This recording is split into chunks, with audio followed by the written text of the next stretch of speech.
Good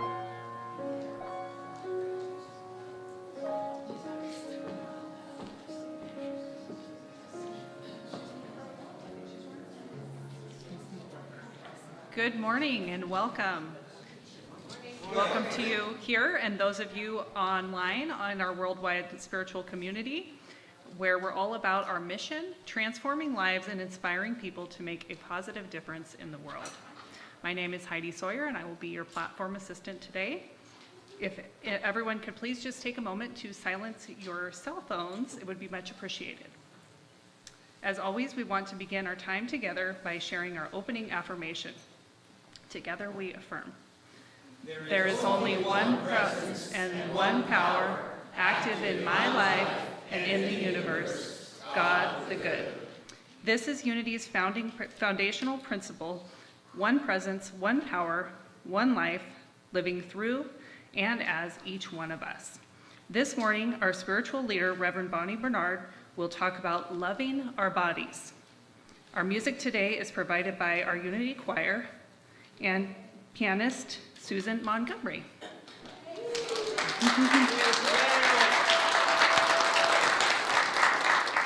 Now please stand for our community song led by our Unity Choir, followed by Chaplain Marlene Locke with our reading and opening prayer. If you would, stand up, please.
Good morning.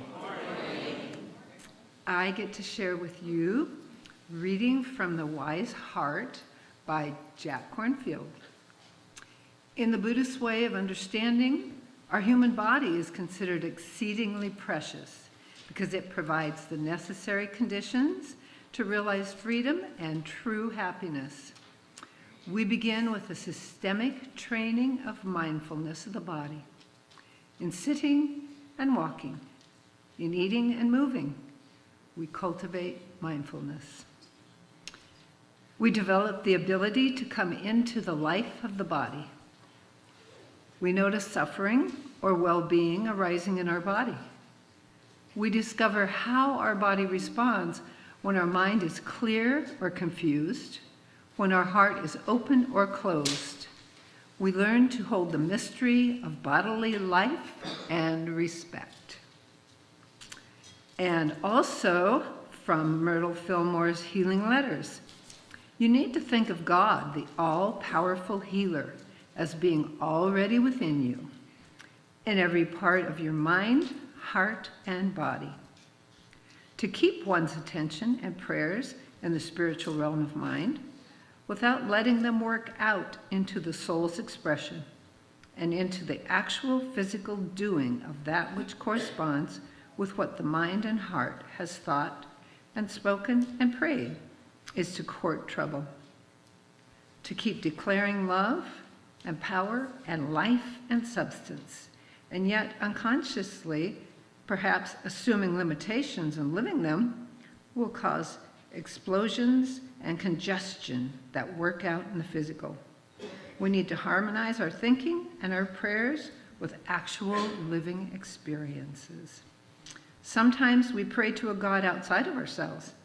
It is the God in the midst of us that frees and heals. Please join me in prayer. I give thanks that the presence of God is an inner presence, an outer presence, and an always presence. I give thanks that I live, move, and have my being in and from this divine presence. At this moment, I place my hand upon my heart and feel the presence of God's good circulating within me. I honor my body as a temple of God, and I honor my body as the presence of God. From now on, I see my body as God would see it, whole, perfect, and complete. I let go of any story of my body not being enough, not showing up for me, or somehow being restrictive. I lean into the promise of God that my body is divine, always changing and supportive. As I speak these words for me, I speak them for everyone here and online. I give thanks that goodness isn't static and continues to unfold. And so it is. And so it is. Amen.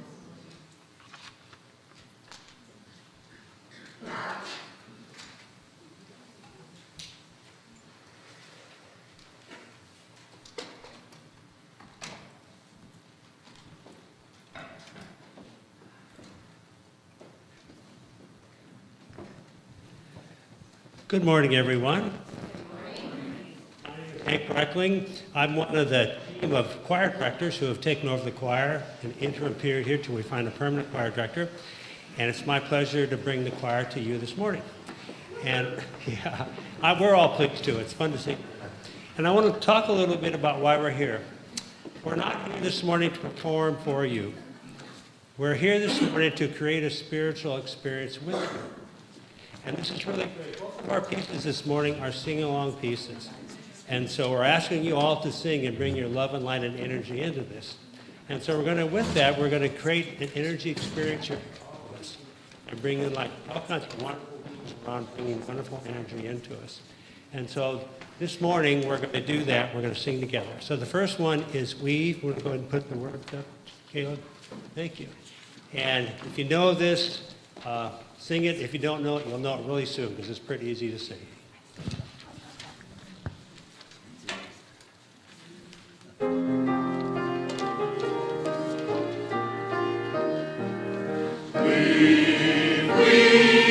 Weave us together, weave us together in unity and love. Weave us together, weave us together, together in love. We are many textures, we are many colors, each one different from the other. But we are entwined one another in one great tapestry. Weave us together in unity and love. Weave us together, weave us together, together in love. We are different instruments playing our own melodies, each one tuning to a different key. But we are all playing in harmony, in one great symphony.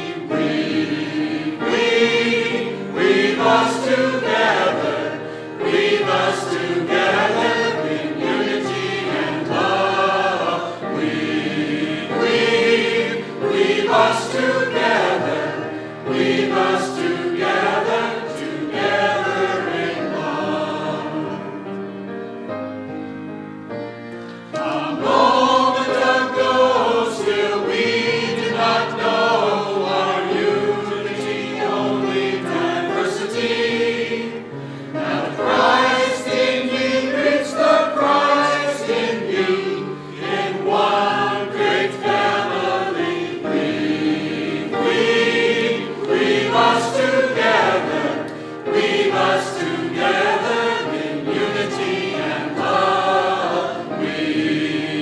weave us together, weave us together, together in love.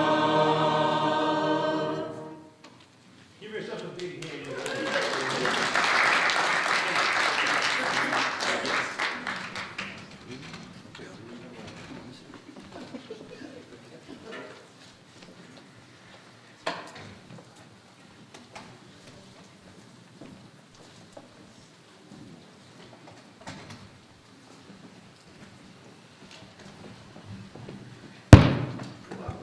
And as the choir makes their way to their seats, let's just close our eyes and take in this amazing energy in the room that came from this beautiful song.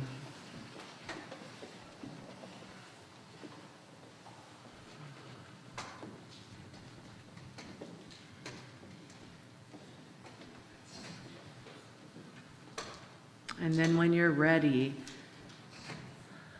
place your hands together in a prayer mudra, and without saying a word, turn to a person near you and just gently, with your heart open, bow to them. Not saying a word, but letting the energy within you and the energy within them recognize each other. And for those of you online, I bow to you.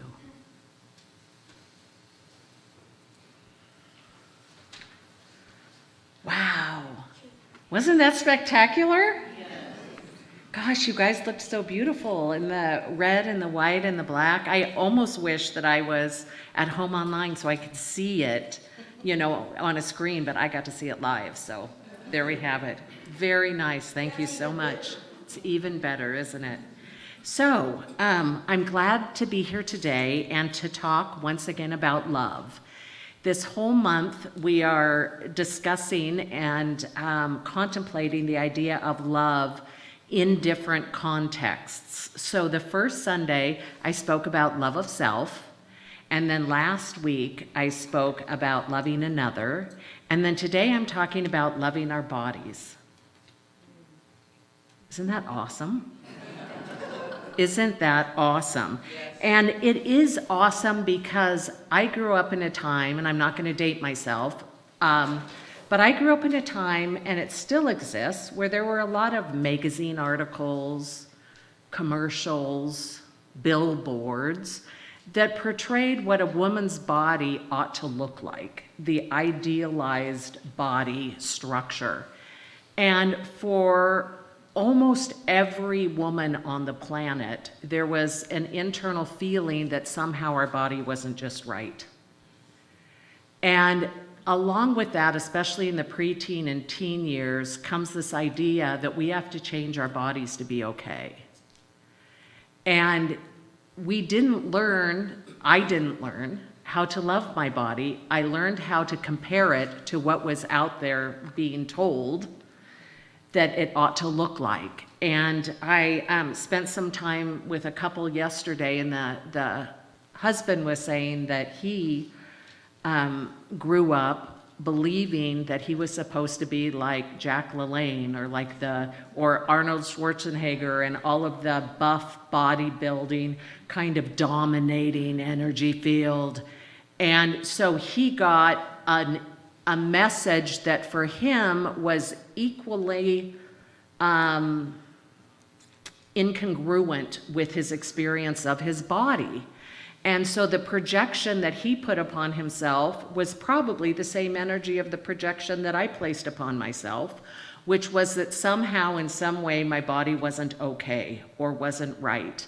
And it wasn't until I was way older that I came to the realization of changing the way that I talked about my body and allowing myself to love my body in a way that it hadn't been loved before from the inside out. And so today I'm going to talk about loving our bodies, knowing that those of us who have ancestral lineage in clergy or have past lives in the realm of serving God, that there was also this idea that the body was sinful And to, like Teresa of Avila, who I love, the mystic Teresa, and many of the mystics back in the day would sleep on nail beds and beat their bodies up because bodies were bad, bodies were evil. And so we have these unconscious ideas on our bodies, and what I want to remind us is that we are actually temples of the Most High God. So as we talk about our body today, I went to the newest science, which is quantum biology, and I looked at what the human body is. And this is what I learned, is that in an adult human body, there are 50 quadrillion. What's a quadrillion? How many trillions is quadrillion? Okay, there are 50 quadrillion coordinated biochemical events taking place each and every second. So as you sit there and I stand here, there are 50 quadrillion coordinated biochemical events happening in each one of our body temples. Every second, each one of our 50 trillion cells generates 50,000 biochemical events in a near-perfect coordinated dance of atoms and molecules that make possible everything from voluntary movement to the continuous complex process of circulation, digestion, assimilation, elimination, respiration, growth, and healing. So what I take away from this is our body is a living system that is always changing. Really different than the billboard information. Just so that we can bring home the changing aspect of our body temples, there are 330 billion cells that are replaced each day with new cells. And I'll tell you how I use this information. I use this in my prayer work. I use this when there's something going on in my body that I want to shift, as I go deep, deep, deep into a meditative state where I co-create with the presence, and I'm able to realize that new cells are being created, and I can create with the divine presence those new cells in my body temple. Got it?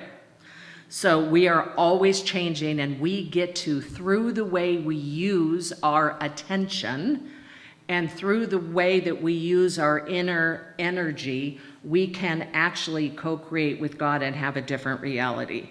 So 330 billion cells replaced each day with new cells. Our colon cells replace themselves every 3 to 5 days. I bet you didn't know that.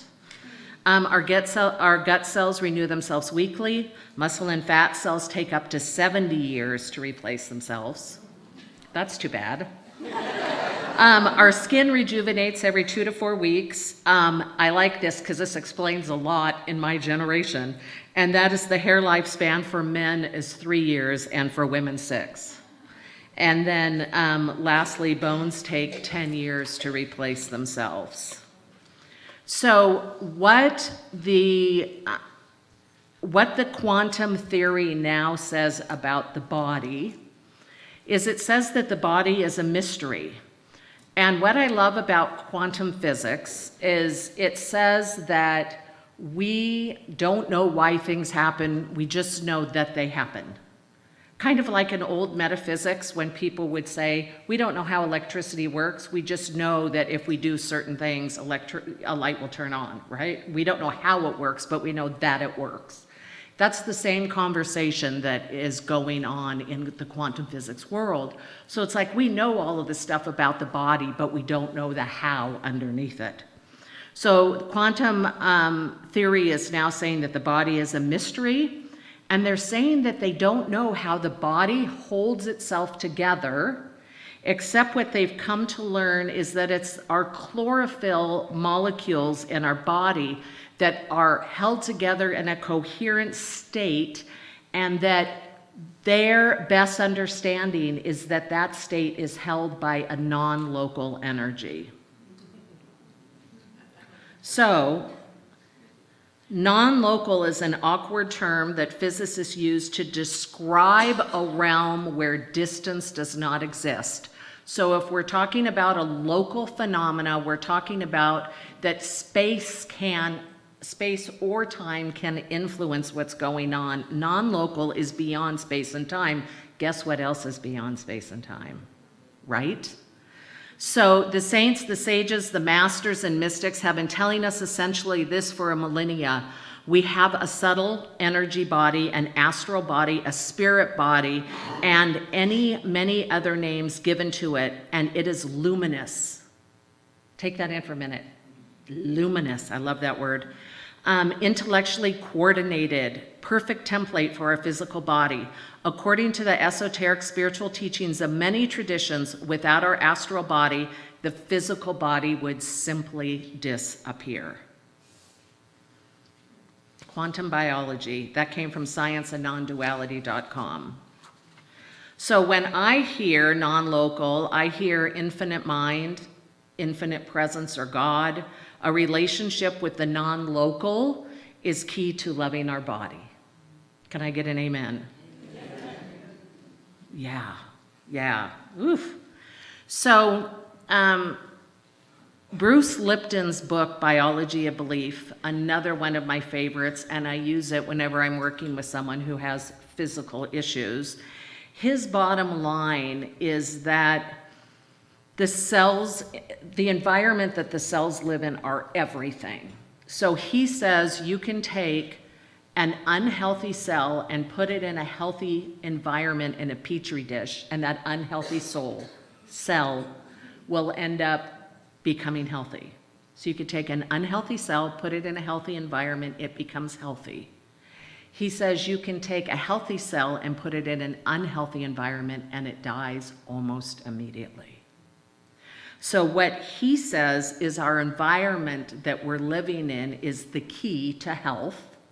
And so now that we're aware that we have an astral body, that science has proven we have, and mystics and sages have said forever, and we call that God, we call that invisible presence, that field God, then by having a relationship, and I mean a relationship, not a knowing or an idea or a maybe, but having a relationship with this living presence changes who we are, not only spiritually, but physically. And this is where love comes in. Love is the highest vibrating energy on the planet. And when we can learn to love our body temples, we can learn to have all kinds of amazing experiences with this temple that we carry around. Here's what Yogananda says: the body is nothing but God in action. Don't you like that? Okay, this next slide we all know, we've all seen it many, many times. This is a Emoto's study that he did on water.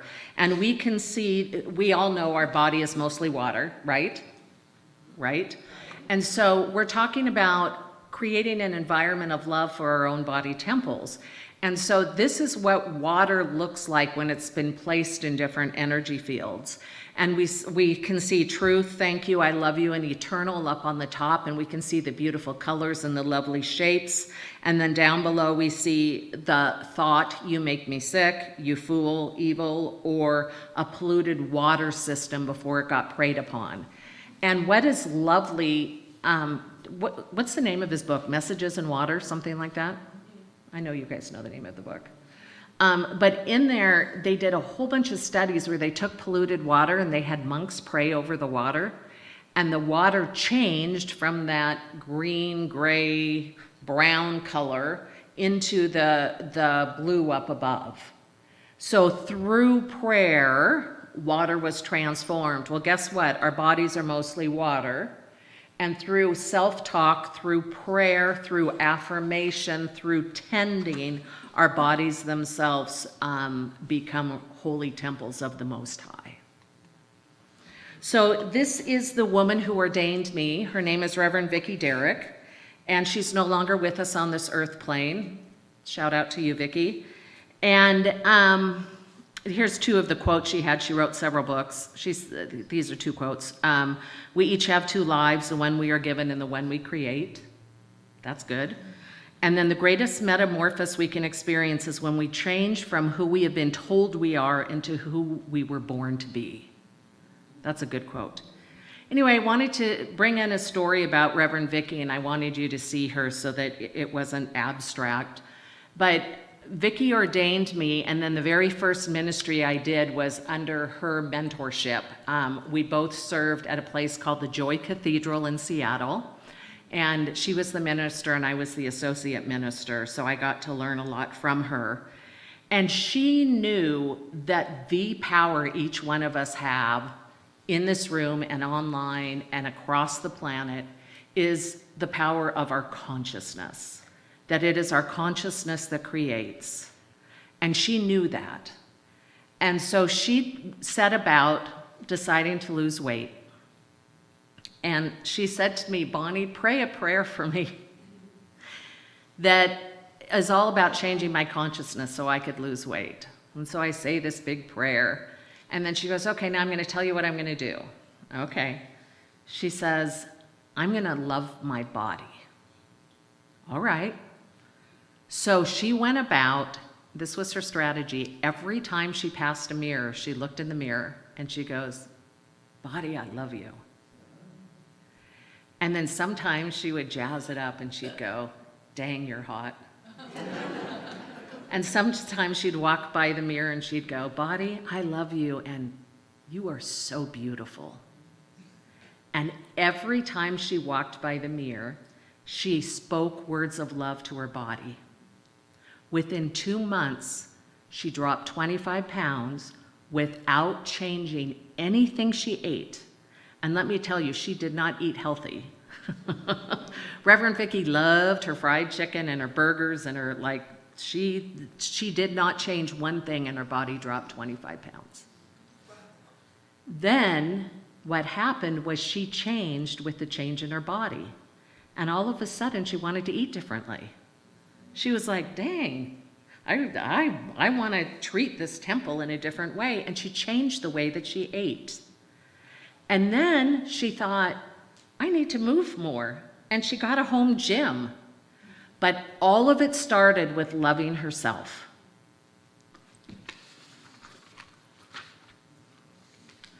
So we have 5 principles in unity. The third principle is human beings create their experience by the activity of their thinking. Everything in the manifest realm has a beginning in thought. Another way of saying this is consciousness is cause. And what we're aware of is that thinking is not having thought, because we have thought all the time that can come from our unconscious mind. Thinking is really an active, engaged process where there is a new awareness that happens and is thought through us. So when I read this about thinking, just know that most of our life, until we start practicing the form of awareness, our thoughts are running us, but they aren't aware and chosen thoughts. So from Myrtle Fillmore's Healing Letters, she says, we must see the life of God in our flesh. Any form of denial of God, life, and intelligence, or the physical organism, any thought of the flesh other than as of God's pure substance, congests and irritates the body. So, my very favorite book by Yogananda is The Divine Romance. How many of you have read Yogananda? Awesome. And what he says in his book is that he grew up as a scrawny little kid in India. And in India, they value weight. They value having girth. Is that the word? Where you have a little more? Okay? So they value that. And he went and he said he ate everything he could eat to gain weight. And he ate a lot of fat and he just ate everything to grow bigger. And no matter what he did, he couldn't gain weight. So he went to a guru and said, I want to gain weight and it's not happening. And the guru said, you gain your weight in consciousness. And taught him how to do thought processes that had him shift his body and he gained weight. Then he said he opened up the Self-Realization Center here in the United States. And in the United States, we value being thin. And so he said from the time he would fly from India to the time he landed in the United States, he'd lose 25 pounds. And from the time he'd go from the United States back to India, he'd gain 25 pounds all through consciousness. So here's a story out of his book that I love on page 316. He says, "I will tell you a story. Once there was a king who told one of his subjects that unless he could answer a certain question, he would be hanged. The man said, 'Tell me the question.' The king then asked, 'Where does God sit, and which way does he look, north, south, east, or west?' The subject went home to think and told his servant that he would be killed unless he answered the king within a fortnight. The servant said to his master, 'Let me go for you. I'll answer the question.'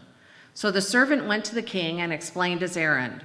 'First,' he said, 'let me sit on your throne, for while I answer your question, I am your teacher.'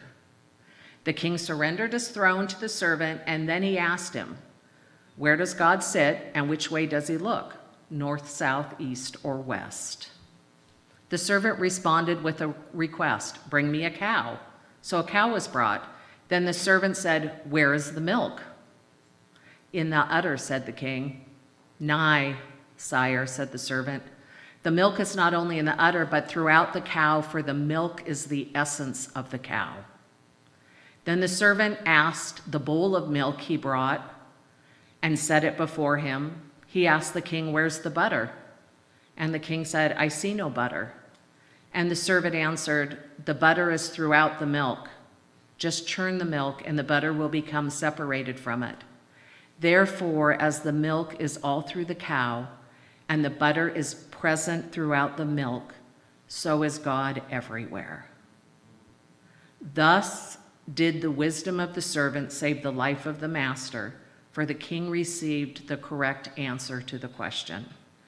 If you ask yourself the same question, you will receive a like answer, for you must milk God's presence from the vastness of all nature, and you must churn him from the matter-deluded mind by your heart's longing and inspiration in deep meditation." Oh, I just got goosebumps. Love it. Love it, love it, love it. So I want to close with some ideas about loving our bodies, how to do it. And first of all, I want to say that we connect with the one presence in meditation. And meditation, when I say meditation, what I'm really talking about is entering into silence, is going into the depth of the silence and sitting in it with yourself and watching what arises. So we can connect with the one presence in meditation. And then while we're in meditation, we can allow the energies to arise within us.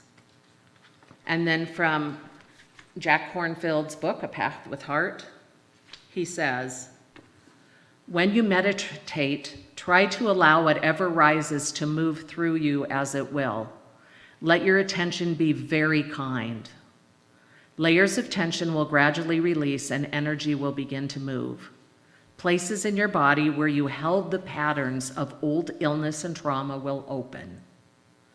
Then a deeper physical purification and opening of the energy channels will occur as the knots release and dissolve.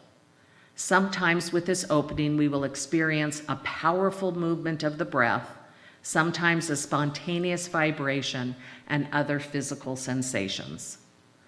Let your attention drop beneath the superficial level that just notices pleasure, tension, or pain. Examine the pain and unpleasant sensations you usually block out. With careful mindfulness, you will allow pain to show itself to have many layers. As a first step, we can learn to be aware of pain without creating further tension, to experience and observe physically as pressure, tightness, pinpricks, needles, throbbing, or burning.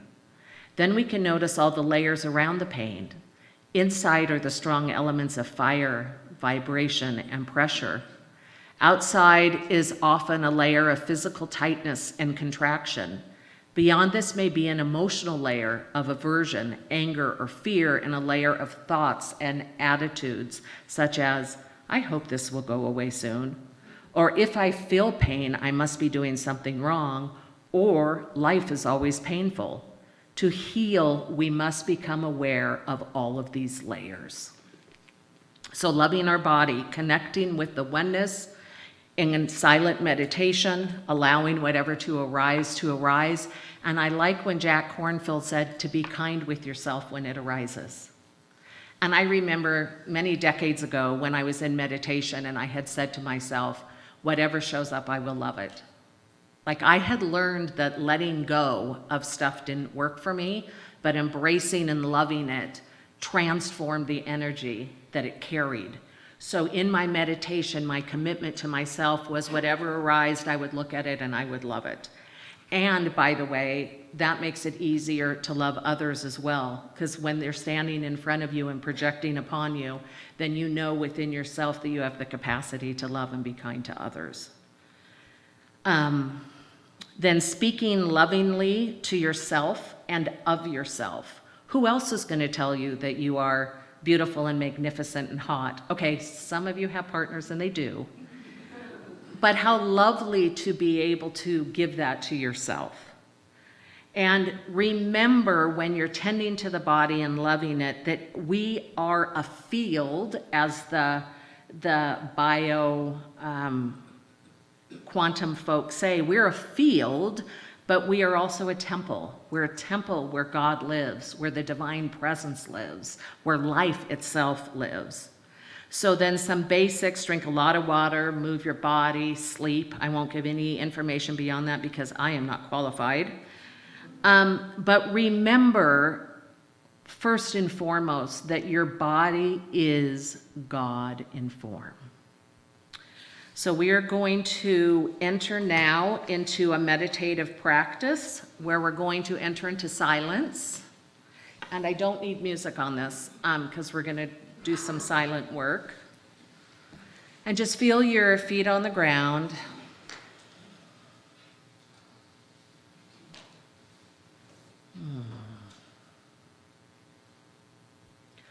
And drop your attention down into your belly. And what we're going to do is we're going to watch our breath. We're not going to change it. We're just going to observe it. We're going to watch it go in and out or up and down or sideways, fast or slow, whatever's going on within you, we're going to just observe. And then if we notice our attention going somewhere else, we're going to pick our attention up like we would a cute little puppy that we're training to potty train. We're just going to pick our attention up with all this love and just bring it back to our breath. So we're going to spend a few minutes together focused on our breath. And if we notice our attention starting to go elsewhere, we're just going to pick it up and bring our attention back to our breath.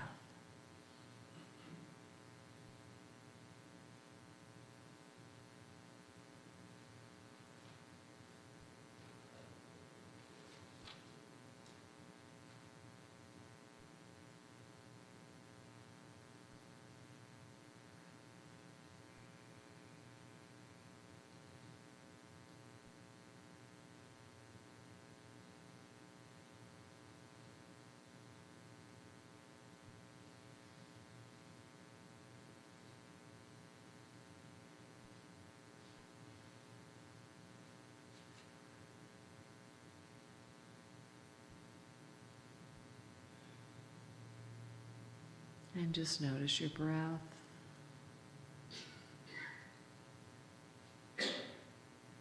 And if your attention wanders, pick it up and bring it back to your breath.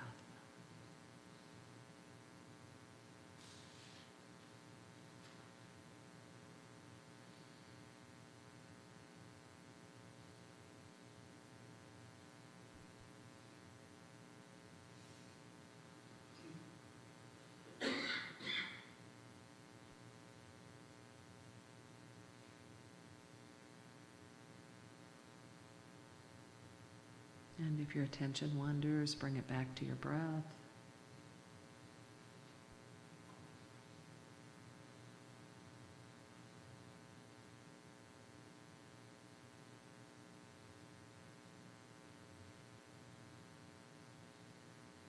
And we'll close with some body affirmations. Repeat after me that the presence of God lives in my body.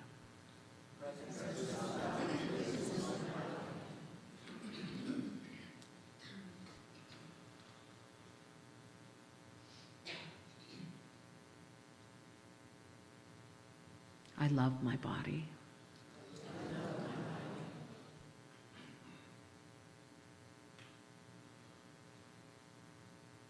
I give thanks for my body.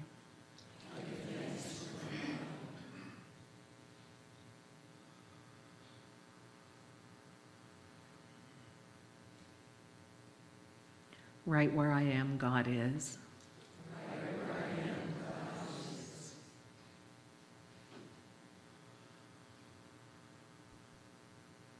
I have within me the capacity to love.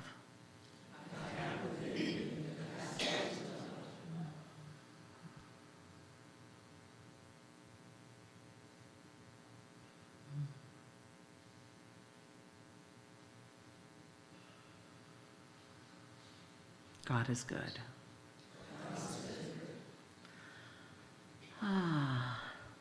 And so I just give thanks that this divine presence of God lives, moves, and has its being within each one of us, that we carry around the temple of the Most High God, the Most High Good, and that God the Good is always unfolding through us, in us, and as us.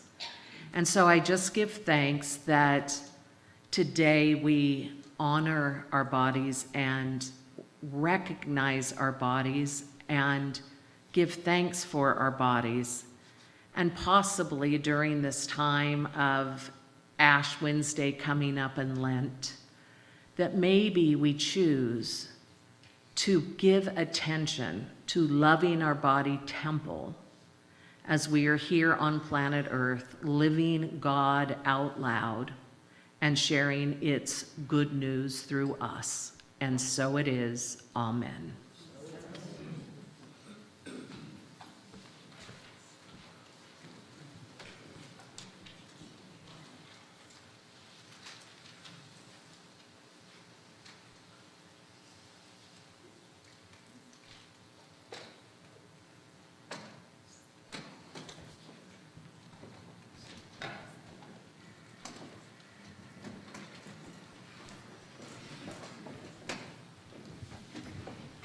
So here's our second opportunity to co-create a musical experience for all of us. This is a classic. If most of you have been here a long time, you know this song really well. So please sing in. There's the chorus is Rain Down. The words will be on the screen. You can go ahead and put them on, Caleb. And that's the chorus. It's multiple times. So every time you hear it, sing it. And then the choir will do verses in between. So please put your full love and light into it. Know that you're not here to be entertained. You're here to join us in creating this wonderful experience.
Wow, that was spectacular, wasn't it?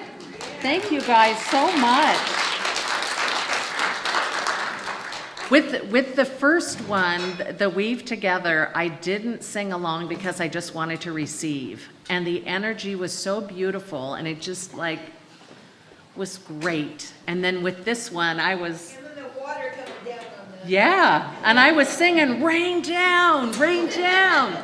I was so getting into it. So thank you so much. Now is our time for giving. And I wanted to read a quote from Charles Fillmore. I am currently in a prosperity class as part of my unity training. And here's one of the quotes from Charles that we were given that I just love. Whether we make a large or a small gift, let us make it with largeness of cheer and joy. All right? Even of hilarity. Remember that God loveth a hilarious giver. Quote from Charles Fillmore. So, come on forward. Those of you at home and online, there's some instruction on your screen on how you can go about giving. And those of us here in the sanctuary, many of us have money withdrawn from our bank account regularly in order to support the center, and others write checks or give money while they're here. So whatever you choose to do, we thank you in advance. So let's say together our prayer, which is on the screen. I know that my giving blesses and multiplies all that I am, all that I have, and all that I give and receive. I give thanks for the abundance that is mine to share.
And thank you, Suzanne, for the wonderful music today, for accompanying the choir.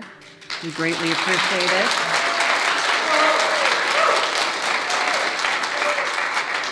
And I'd like to thank Heidi Sawyer today for being the platform assistant. It's her first time, and she just jumped in with both feet. And so I want to thank you.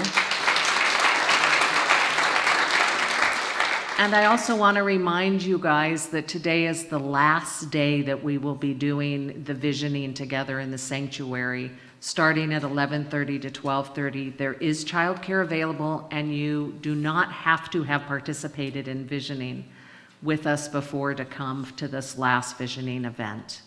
So just a few reminders, and come forward, Ron.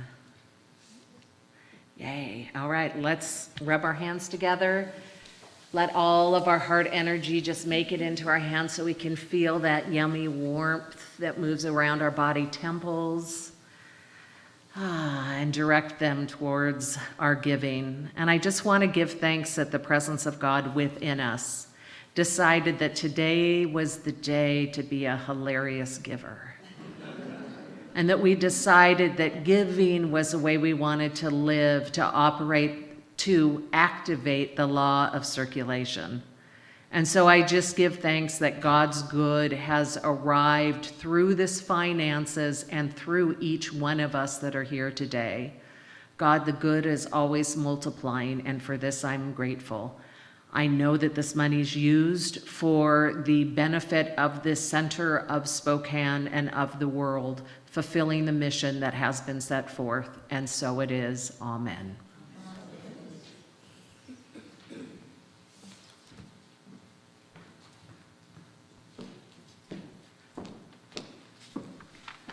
Unity stands for peace in the presence of conflict, for love in the presence of hatred, and for forgiveness in the presence of injury. Unity honors the many names for God and the many paths to God, for we know that there is only one power, one presence, and one life. So wherever you are and whoever you are on your spiritual journey of transformation, you are welcome here. Is there anyone here for the first time? Thank you.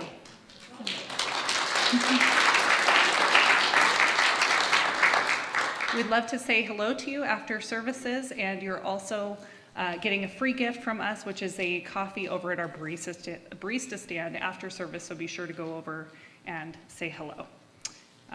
Welcome for those of you here and those of you joining us online. If you're new, we just want to encourage you to sign up for our e-newsletter and take home one of these little handouts so that you know about the upcoming events. We'd also like to connect with you on social media. You can find us on Facebook, Instagram, and YouTube by searching Unity Spiritual Center Spokane. Our chaplains today are Murphy and David, who have been holding the service in prayer for us. Murphy and David, would you please stand?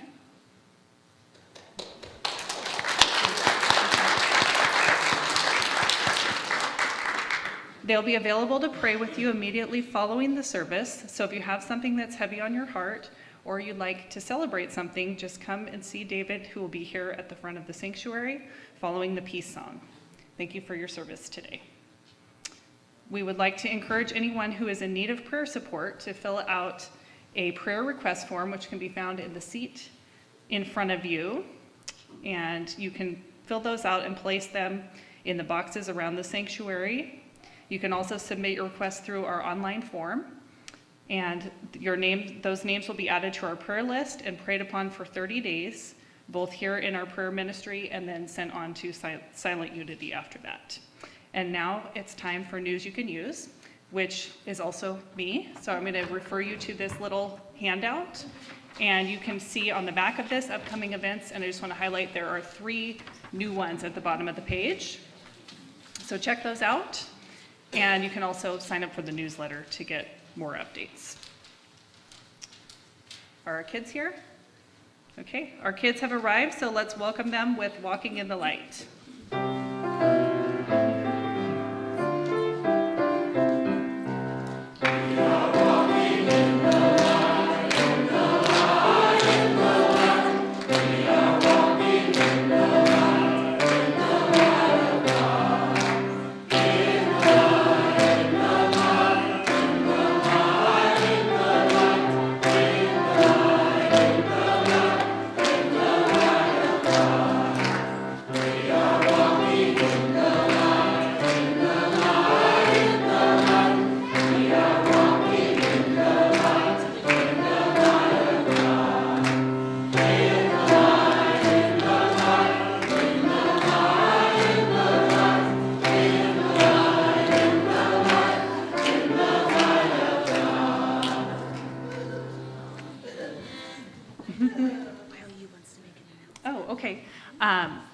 YOU would like to make an announcement, so I'm going to let them do that first.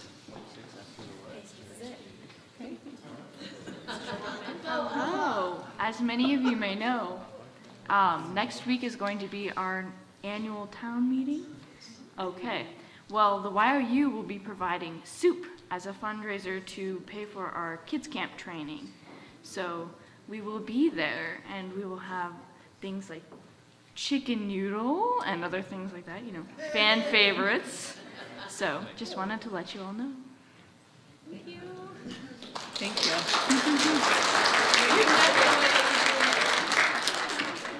We're so blessed to have such an amazing youth ministry here at Unity Spiritual Center. Let's take a moment now to bless all of our young people and those in service to our ministry with our children's blessing. Be the love you are, sing the song you hear, share your joy of life with people far and near. And now for ourselves. Be the love we are, sing the song we hear, share our joy of life with people far and near. And now please stand as you are able as we join together. Oh, it doesn't say that. It's not on there? Oh. No, but, Okay, excuse me. okay. Yeah, have the children return. Okay, yep, so just go back to who you came with and we're gonna do a board update. Sorry, didn't make it to the list, I guess. Okay, so I'm Joan Breckling, I'm the board president, and I just wanted to share a couple of important things with you. First of all, the first part of it is for people who are fairly new to Unity or people who were members prior and have returned and would like to come back into membership. We are having an orientation this Wednesday by Zoom. So it's going to be in the evening, starting at 6:30. And it's not, you don't have to intend to become a member in order to attend the orientation. It's really if you just want more information about Unity. So we will be sharing our mission-centric approach, our paradigm that we are organized around in this ministry.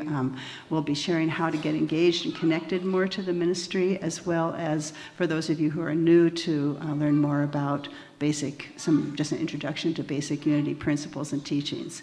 So I will be outside at the table in the narthex afterwards if you would like to just RSVP, and then we will email you the Zoom link for that. So we'd just love to have people join us just if they want to meet some people and have some more information about Unity. Secondly, for the annual meeting is next Sunday. This is for both supporting and governing members. And it's going to be about 11:45, so we have time to eat our soup. So we'll be looking over past year's accomplishments. We'll be showing some thankfulness for our challenges and the lessons they've brought us. We're there to appreciate our leaders and also then to vote for our board candidates for the upcoming year. We have 4 vacancies and we have 4 candidates. So it's not a matter of electing people to the position, but we will be doing a balloting because 2 of those positions are full 3-year terms and 2 of them are term completions of 1 year, and then those people can run again next year. So whoever has the most votes in that balloting will have the 3-year positions. So I invite anybody is welcome to come join us. Members are the ones who are eligible to speak, and then governing members are the ones who can vote. But we would like anybody who's interested to join us for that meeting. So thank you.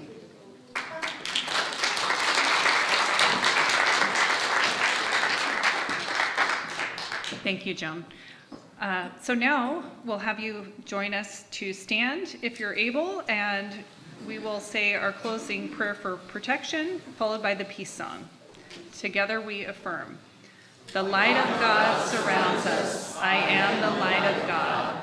The love of God enfolds us. I am the love of God. The power of God protects us. I am the power of God. The presence of God watches over us. I am the